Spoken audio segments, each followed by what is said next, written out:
All right, why don't we go ahead and get started then? So my name is Dustin Thompson with the Delaware Sierra Club, and joining me today is Senator Stephanie Hansen and Jim White, who is the co-chair of the Native Species Commission.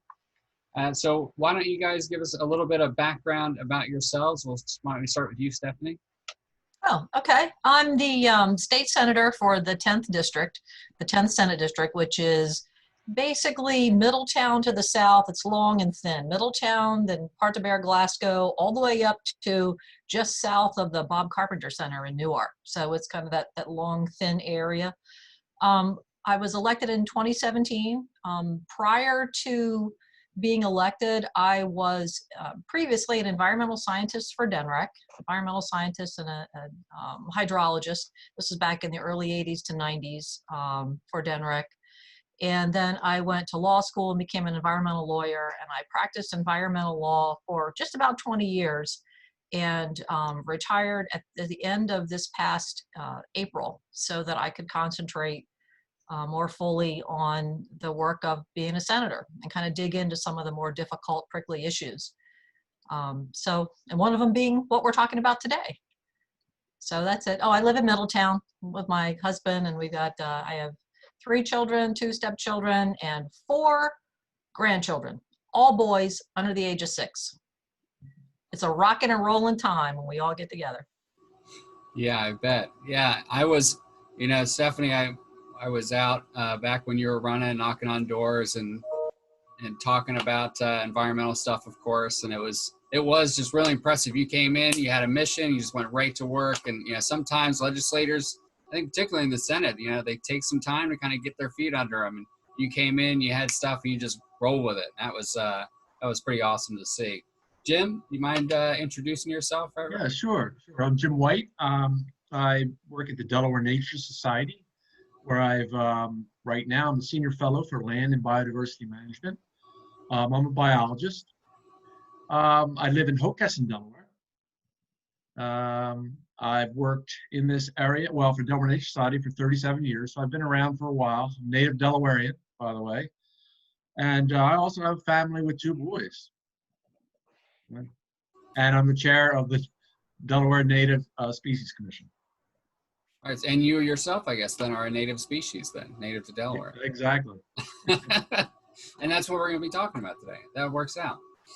So just to kind of give a little bit of a background, I've read a few articles on, the Native Species Commission and its, I guess, maybe predecessor, the Ecological Extinction Task Force. Stephanie, could you give us just the audience a little background on those, on the history of those?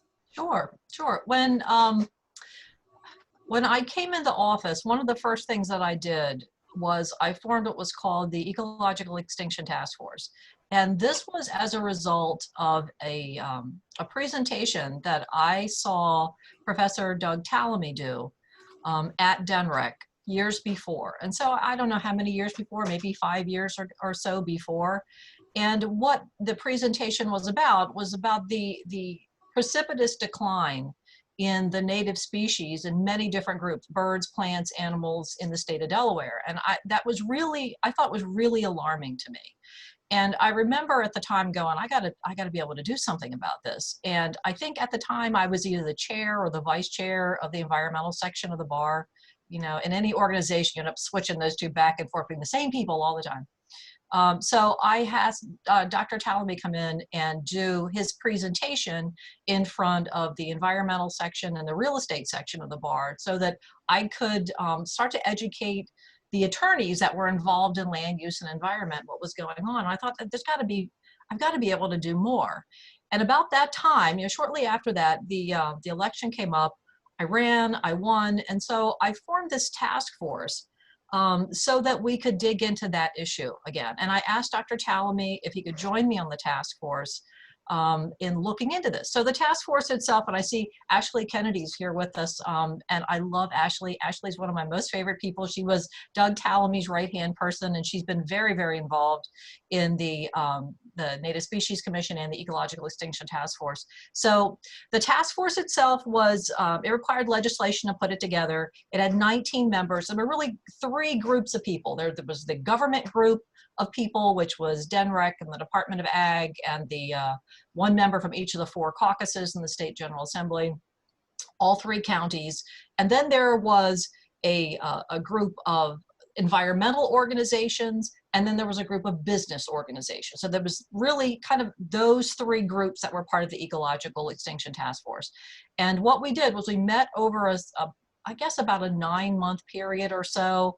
And we first asked the question, do we believe the information that that Dr. Talamy had presented? Because that was one of the first things he did. We said, well, you know, can you please do the presentation? And he did. He brought his book with him. This is the Bible of that presentation, called Bringing Nature Home.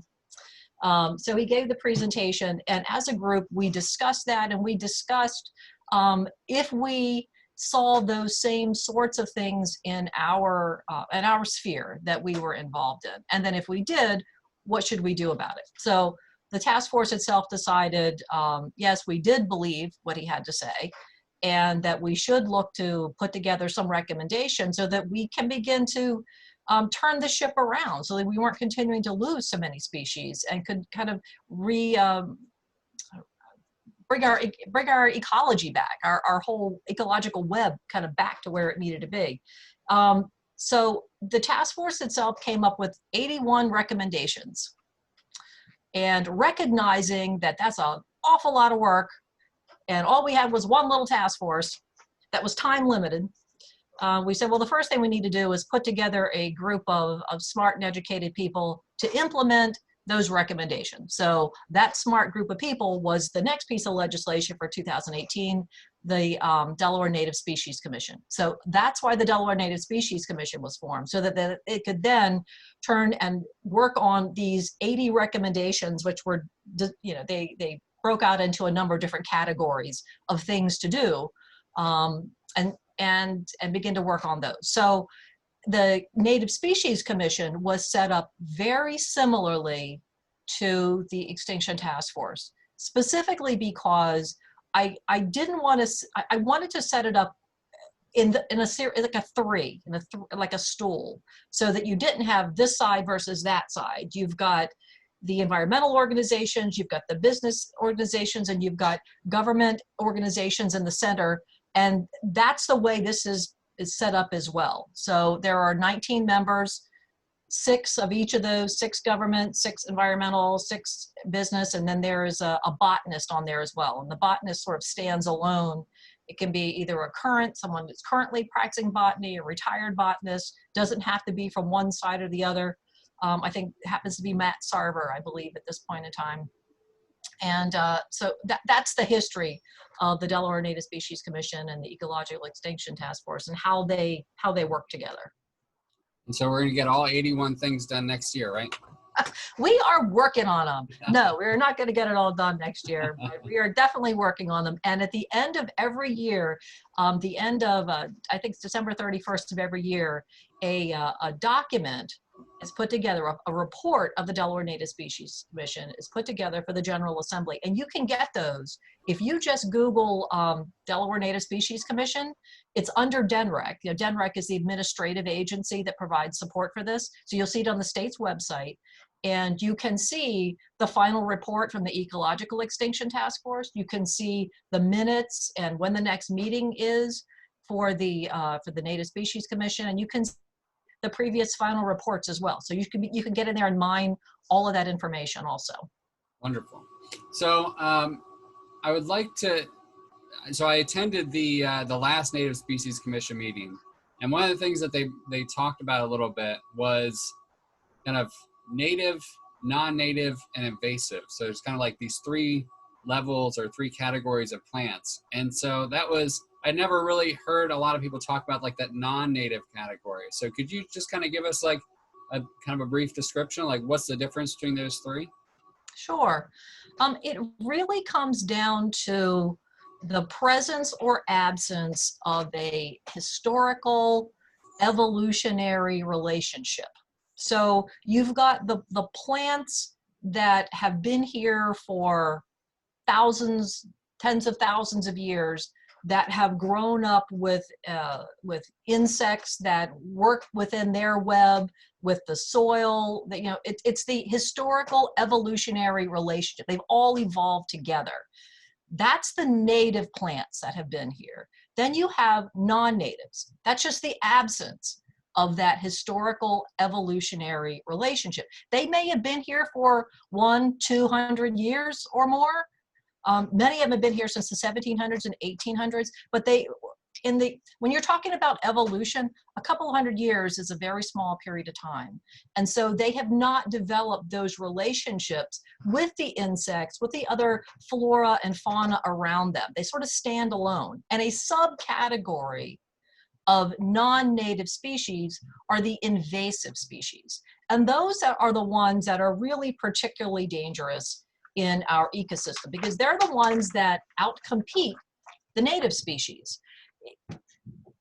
All of the good things about biodiversity, if you were to make an argument for biodiversity, you're actually making it against invasive species, because what invasive species do is they come in and they take over. You see that when you're looking, when you drive south on Route 1 in the spring and you see all those white, really pretty, you know, trees all along Route 1. Those are calorie pears, AKA Bradford pears, and they're all invasive species, and they have completely swamped that area. They've outcompeted the native species that are there, and they don't serve as a good food source for the insects that are here. And a lot of time, they also have many times a chemical in their rooting system, which prohibits the growth of other plants near them. So they're particularly nasty and in our environment. So we have, in a bill that I'll talk about later, which is kind of the ban on the sale of invasive species, we've actually came up with a definition for invasive species, and I'll just read that to you so that you'll know what we're looking at. And this is a definition that the Native Species Commission really kind of helped put together.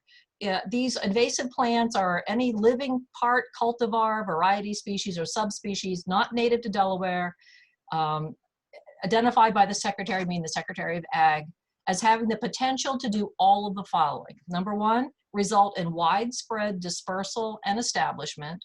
Number two, outcompete other species in the area. Three, exhibit rapid growth or high seed or propagule production.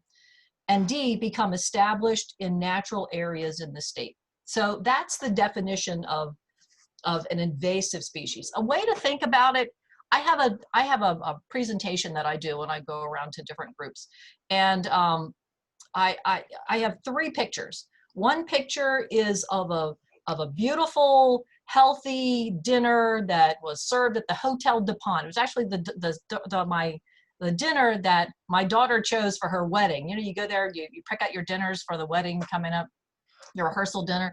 And so it was this beautiful dinner. It's got the scallops and the potatoes and string beans and all the great things. And then those are the native species.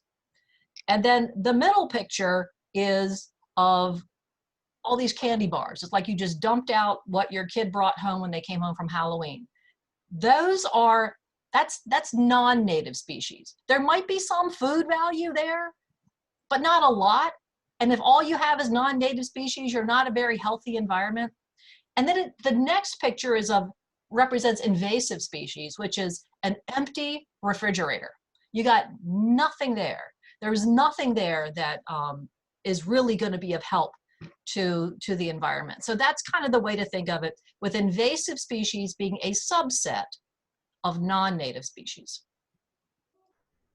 Thank you. So if you were, and Jim, I know Delaware Nature does a big plant sale every year that is all native species, and it's great, and it sells out in like a blink of an eye. I was bummed. I was just past the blink, and it was sold out. But if you weren't buying like from you know, from DNS when you have the native plant sale, or I think Ag Day as well, as you know, all natives over there. How would we, and either one of you can answer this, Stephanie or Jim, how would we identify right now whether what you're buying is an invasive or native? What are some tips you think that we could do? Jim, why don't we start with you? Well, unfortunately, when you do go to a typical nursery in Delaware, the vast majority of those plants are non-native. So you're kind of, you're at a disadvantage straight away. Some of our more progressive nurseries do label the native plants. They'll have a small label on there that'll say native. Otherwise, you just really have to do your homework. You have to go online. You have to find out what species are native to our area. There are many websites. Delaware Nature Society has lots of recommendations. You can go to DNREC's site and they'll give you some recommendations. So there's plenty of online resources to really to kind of know what is native and what's not. You do have to do your homework. The Delaware Native Species Commission has discussed whether we can someday or possibly encourage the landscape/nursery industry to label their plants native and non-native. Now, the main thing is, as Senator Hansen said, is you don't want to buy invasive species. And now I will say the most of the plants that you see at nurseries are not invasive, but they do sell Bradford pears and some of the other invasive plants. So that's really important, I believe, is to know what's invasive and then find out what's native and what will work in your garden. Yeah, unfortunately, Dustin, there's no requirement to label things native versus non-native, and they're certainly not going to label it. Rarely are they going to label it invasive. So the number one recommendation that came from the task force was education. It comes down to educating yourself on what are the invasive species for my area, what are the native species for my area. And I found one of the most effective things that you can do is you can go to your garden store, any of the big boxes, wherever you happen to buy plants, and ask them where the native species are. Where is their collection or selection of native species? I do this until I'm a pest. And I swear it's because of doing this, now that the home and garden store that I visit the most often now has a section set aside that says native species, and you can see them in there and they're all tagged. That's a recent phenomenon. But it really doesn't take much as a business owner. If you have people coming in and saying, where are the native species that you have? It causes them to start thinking about it. And it doesn't take a lot of people asking. It's always been really disappointing when I go to a nursery and I ask, can you show me, is this a native plant? Can you show me where your native species are? Most of them do not have a section for native species. And if you ask them, can you point out some native plants to me? They may not be able to do that. They may have to go and get a list, or let me go find the manager, or in many cases, let's get my phone. Let's look up this one together. That's what it ends up being. So as consumers, I think that it's one of the most effective things we do is go to these places that we buy plants and start asking and keep asking, because they want to sell, particularly the smaller stores and the ones that are small businesses, they want to be responsive to people that come in, their customers. So, that's a great thing to do to help push this cause of native species, is to just ask for them when you go to the stores, because you might not find them. What Mount Cuba did, let me just add one more thing. Mount Cuba did an experiment or survey back in, I think it was 2017-ish or so, in which they looked at a number of wholesale companies throughout the Pennsylvania, Maryland, New Jersey area to determine how much of what was being sold were actually native plants versus non-native, and then how much of those were invasive. And what they found was something like 22 or 23% were native. The rest were non-native. And of the rest, I think like 4% or so species, like number of species, were invasive.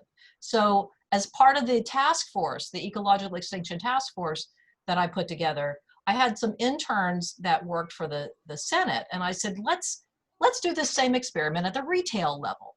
And so we took a look at a number, I think there were 5 home and garden centers, some small ones and then some big box ones too. And we said, of the things that you're seeing there, you know, how many are native versus non-native and then invasive? And what we found was, I guess not surprisingly, very similar. Again, it was 22 to 23% of the species that you're looking at were native. The rest were non-native. So that's the vast majority is non-native. And then there was a minority of those that were invasive. But the invasives are very popular. You know, they're very popular because bugs don't like them, right? Bugs don't It's like the them. opposite of what I want. Right. That's right. Now, I mean, nobody wants to buy a plant and bring it home and have it completely eaten, right? That'll just frustrate everyone. But I think to bring a plant home and find that nothing touches it, nothing eats it, is probably, now we're realizing that that's really not a good thing. That the reason nothing's eating it is because it doesn't belong here. It's not part of our ecosystem. It doesn't help support the ecosystem that's around us. Yeah, so I do want to, we have had a few questions, and so I would like to pause for a second and take a couple of those before we keep on rolling. One we may have gotten to later, but it's a really good question, and so I'd love to hear the answer on this from Mary, who's a regular on our live streams. Hi, Mary.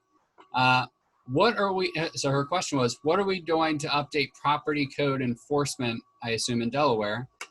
So she has a neighbor who believes that, and I see this in my neighborhood as well, right? That all yards should look like golf courses, you know, monoculture grass, which is like the worst. My grass is proudly strewn with clover and all sorts of other types of grass, some more attractive than others. And they call the county on people if they go a little bit too far. And so we're talking about, you know, establishing native species, helping the ecosystems, and she's wanting to do a certified wildlife habitat. But, you know, the county inspectors insist that, you know, what they're really doing is growing weeds. And so what are we doing to kind of help people who want to do that, to help the ecosystem, but are maybe having trouble with inspectors or neighbors or things like that? So I think, Stephanie, you probably would be able to answer that best. Well, right, that's one of the things that that we are working on the Native Species Commission. And in particular, Newcastle County is really sort of leading the way on that. And they're working on model legislation or a model ordinance right now to address that, so that the idea of native plants is distinguished between tall weeds and grass, which are the problem. You know, anything above 8 inches becomes tall weed and grass, and that's a code enforcement problem. So we have to make sure that if what you're planting are native species and it's done in a particular way, like somehow documenting that this is purposeful and these are native plants and this is what, you know, that it would be okay. And like I said, Newcastle County is working on that model ordinance. Tracy Searles from Newcastle County has taken the lead on it. And I know on the Native Species Commission, we have representatives from Sussex County and Kent as well. So they're watching carefully. It's not there yet, but it is one of the things that we identified on the task force that needed to happen and that the Native Species Commission is working on. Jim, did you have anything else to add for that? No, I think that's a very important issue, and it's been an issue for as long as I can remember. Some communities take it upon themselves to change that outlook on lawn, but it is a tough one. It's a difficult judgment call sometimes, and that therein lies the problem. However, I do believe we're gaining momentum to starting to favor native plantings, more naturalistic gardens, in a variety of communities throughout at least Newcastle County. And as Senator said, Newcastle County is leading the way in regard to this. And I think we're going to see some pretty interesting ordinances coming out in the future. Great. Jim, you might be able to answer this one. So it's from Marianne. she noticed that some of her cultivators of native species don't really attract the pollinators. I've experienced this as well. Her example was actually my examples as well, the black-eyed Susans. So is there a way that you know of or some tips on how to distinguish between the better cultivators and less beneficial ones or anything like Well, that's a good question too. And Mount Cuba has done some research on a few different plants.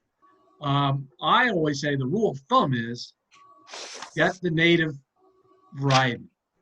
Do not get a cultivar. Unless you know from a friend or from the industry that that cultivar does attract insects as well as the native.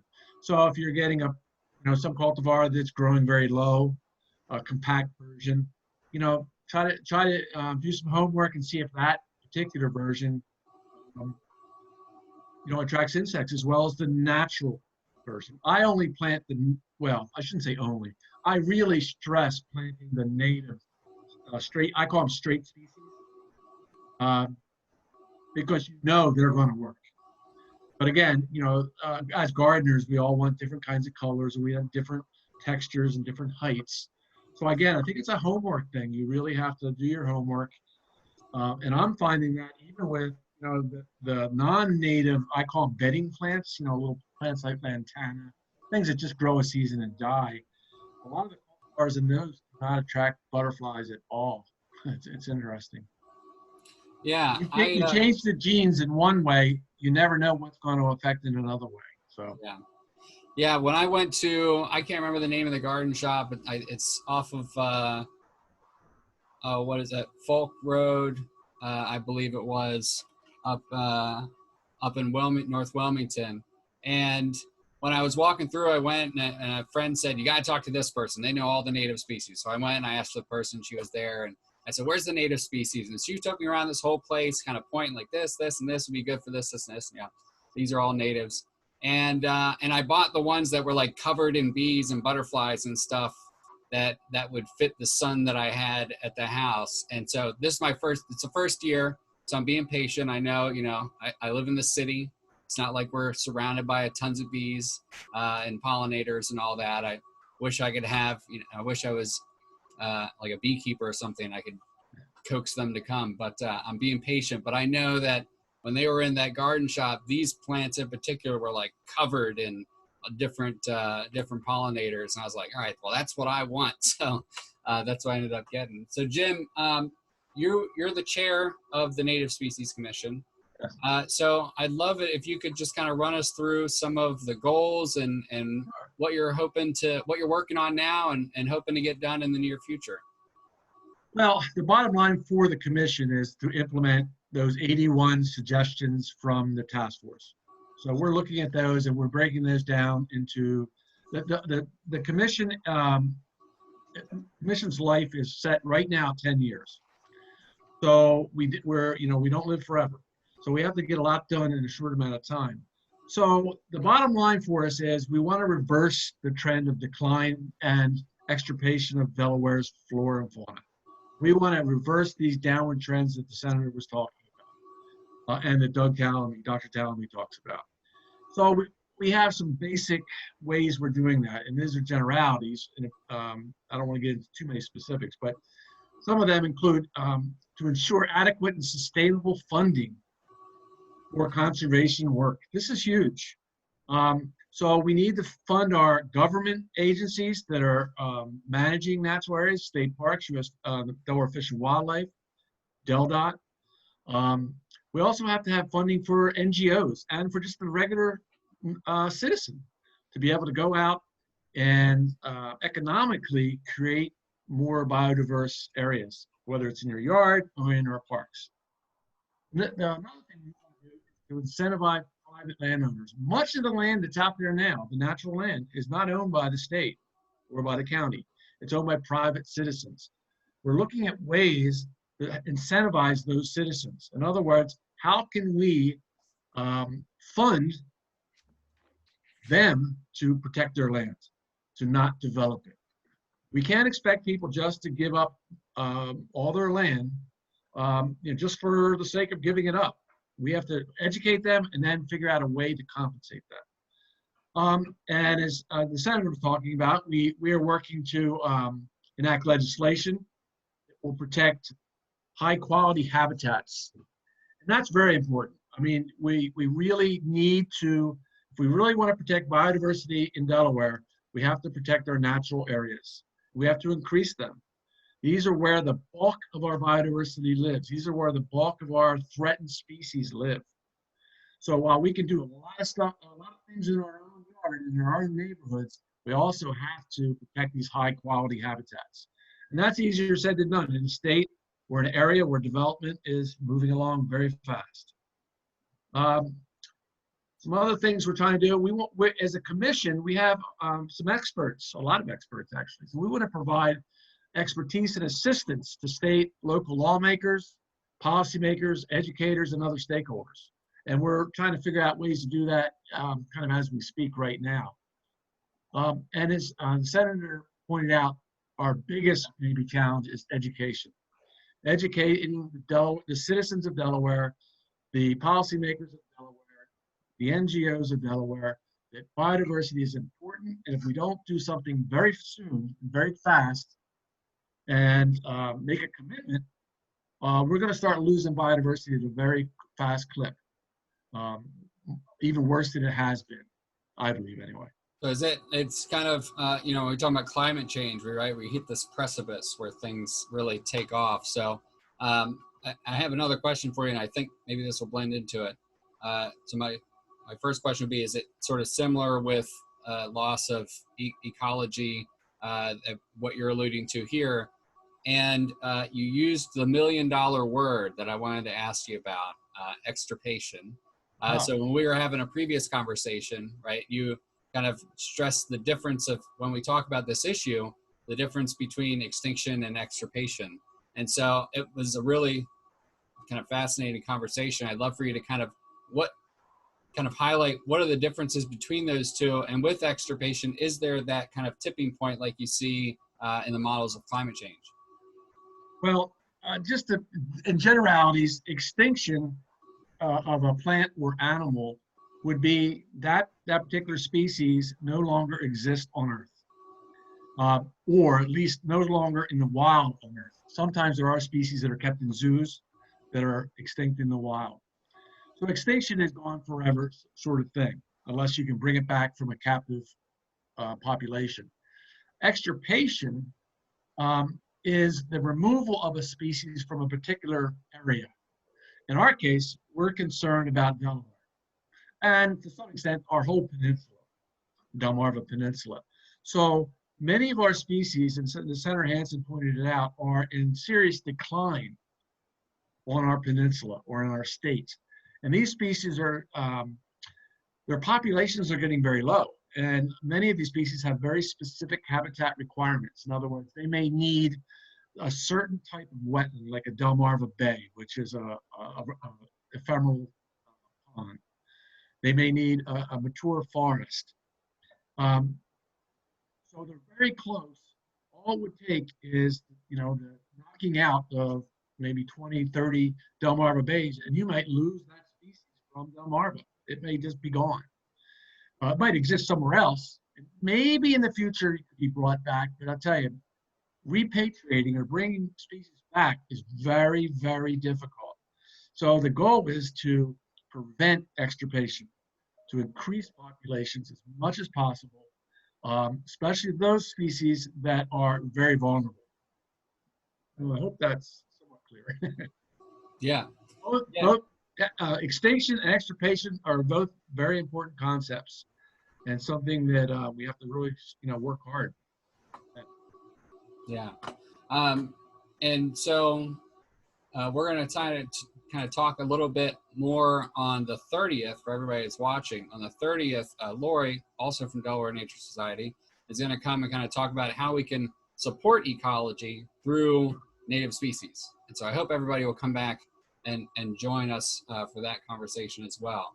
So it's good to hear that the state is, or the Native Species Commission is doing a lot of work. Stephanie, I know you got at least 81 things on your agenda as well. And so, you know, what does the state have coming up that we can look forward to supporting, and what can we do as, I would say, as individuals as well? So, you know, twofold. What can we do to help the state and what the state is doing, and what can we do while we're at home and trying to help support ecology and decrease extirpation? All right. Well, let's start with the legislation first. The first thing is provide support for what was Senate Bill 207 last year. I'm bringing it back this year.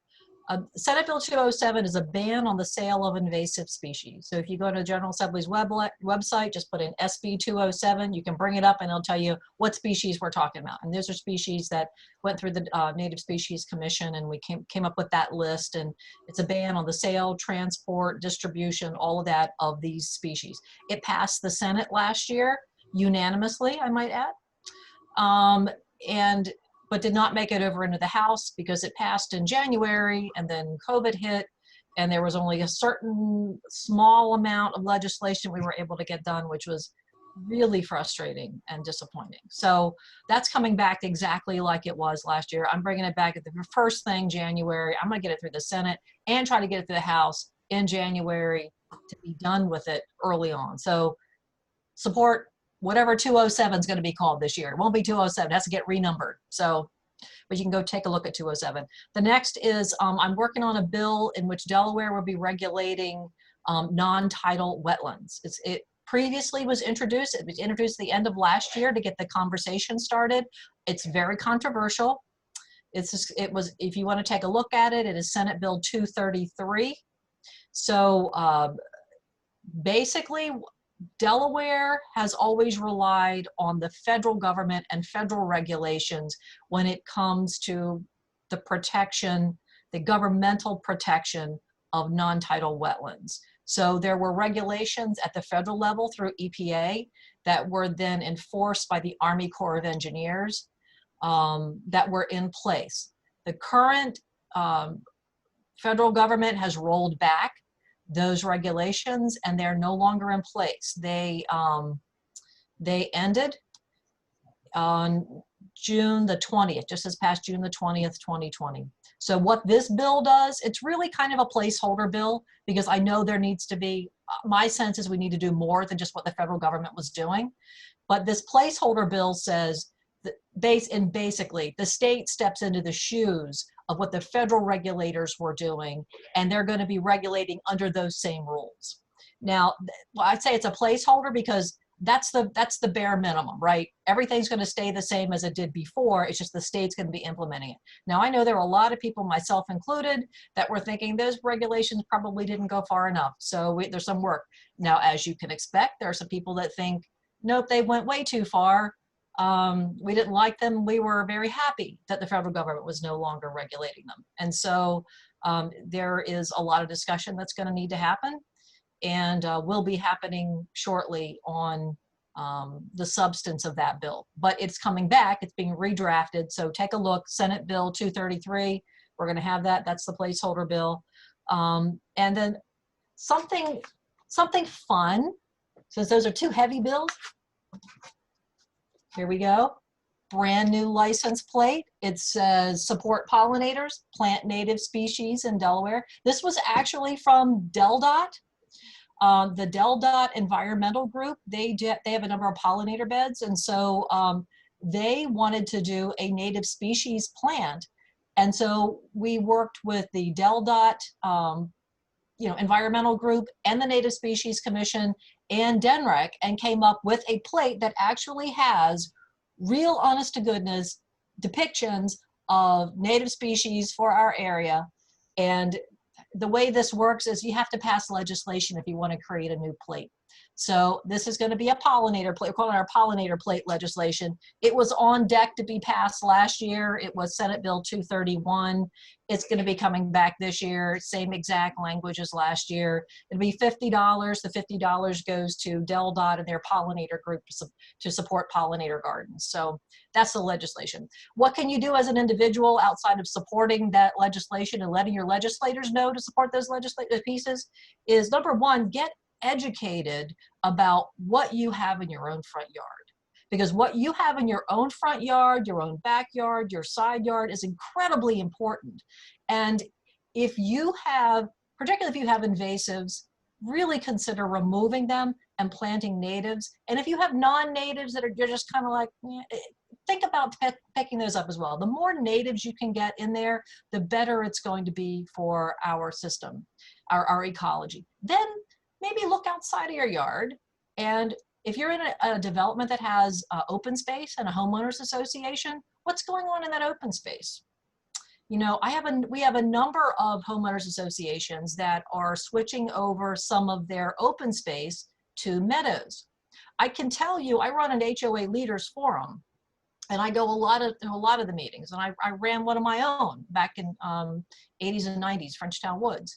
And the largest expenditure that most HOAs have is cutting the grass in the open space. So if you can cut back on some of that by putting in meadows and native plantings, there will still be maintenance involved, but it's going to be less than paying to cut the grass there all the time. So it's actually a savings, but you have to have people that understand this. We have folks on the Native Species Commission that can act as bringing out technical assistance to communities that would like to do this. So number one, look in your own front yard, get educated, what's native, what's non-native, what's invasive, fix things up there, look into your communities, open space, see what's there, maybe even join your HOA or be one of the officers in the HOA that can help drive the move for your open space to become meadows or native species. Wonderful. And I'm going to throw out one more. Get involved in the county comp plan. Yes. Yeah. So if we can set the vision that Newcastle County in writing, that Newcastle County is going to take the lead and build back our ecology, better than ever, then getting involved in that formation of that comprehensive plan can make a big difference. I was out in Ohio, real quick. I was out in Ohio. I was visiting this was all well before the pandemic, my in-laws, and it was crazy how many pollinator gardens there were, like everywhere. I don't know what Ohio is doing, how they fund it or anything like that, but it was just a really cool thing to be driving around Cleveland, and there'd be signs that say this is a native pollinator garden. See all these butterflies kind of flying around and all that. And I'm like, man, I wish I could see these like everywhere in Delaware. It'd be cool to have these little pollinator gardens in every park and all that sort of stuff. So hopefully I'm going to get that plate. And hopefully my $50 will help get some of those pollinator gardens here in Delaware, because that was just such a cool thing to see. And when you're talking about educating kids and as they're coming up and growing up and seeing these things, and teaching them how to be the next generation of hippies. I grew up with Captain Planet and the Magic School Bus and all that science stuff, where Bill Nye, where they really kind of educated the youth on why it's so important to protect our planet and to help, maybe not kill the spiders, but maybe let them go outside and that kind of stuff. So I just think seeing that, those pollinator gardens out there in the park and be able to educate kids on why it's so important and why we should help save the bees and the butterflies and that sort of thing would just be the bee's knees, so to speak. I'm on a pun roll. And I'd like to mention too, Newcastle County is taking the lead on this, and they did this quite some time ago. I'd say at least maybe a year or two ago at this point. The county executive signed an executive order that in all new county facilities, they will only plant native species. So what happens, the result of that is we have a new county library that's being planned for down here in Middletown. So the landscaping plan, which is extensive, is all native species, as any other new county facilities. And that falls under the heading of one of the categories of recommendations from the task force, which is government leads by example. So that's a perfect example of government leading by example. Well, if there's no other questions, I really appreciate you guys joining us here today and chatting about all the good work that you're doing down in the legislature, Stephanie and Jim, that you're doing with the Native Species Commission, and helping educate us again. For those that we had a couple people join late. If you didn't hear me, we're going to be talking more about native species on the 30th when Lori from Delaware Nature Society is going to kind of walk us through how we can avoid those chemicals and pesticides and all that, and instead how we can help build back our ecosystem and have nice natural landscaping with native species on the 30th. So we hope to see you back for that. But thank you guys so much for chatting with us, and really appreciate it. All the work. Thank you. Thank you. Great. Thank you.